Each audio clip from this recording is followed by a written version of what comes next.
እግዚአብሔር ለኛ ያለው ፍቅር እኩል ነው። እኛ ለሱ ያለን ግን ይለያል።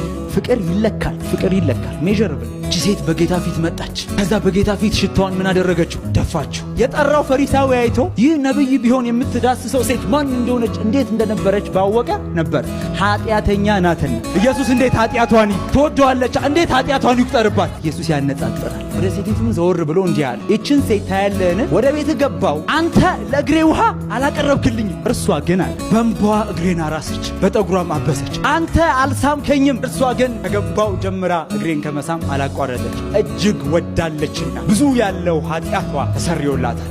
ጥቂት ግን የሚሰረይለት ጥቂት ይወዳል። ሁላችንም እኩል አንወድም ያልኳችሁ ለዚህ። በጣም ወዳለች። ፍቅር የኃጢአትን ብዛት ይሸፍናል። እግዚአብሔር ለኛ ያለው ፍቅር እኩል ነው። እኛ ለሱ ያለን ግን ይለያል።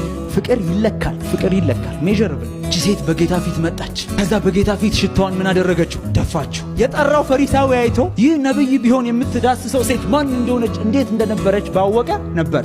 ኃጢአተኛ ናትና። ኢየሱስ እንዴት ኃጢአቷን ትወደዋለች? እንዴት ኃጢአቷን ይቁጠርባት? ኢየሱስ ያነጻጽራል። ወደ ሴቲቱም ዘወር ብሎ እንዲህ አለ፣ እችን ሴት ታያለህን? ወደ ቤት ገባው፣ አንተ ለእግሬ ውሃ አላቀረብክልኝም። እርሷ ግን አለ በእንባዋ እግሬን አራሰች፣ በጠጉሯም አበሰች። አንተ አልሳምከኝም። እርሷ ግን ከገባው ጀምራ እግሬን ከመሳም አላቋረጠች፣ እጅግ ወዳለችና ብዙ ያለው ኃጢአቷ ተሰርዮላታል።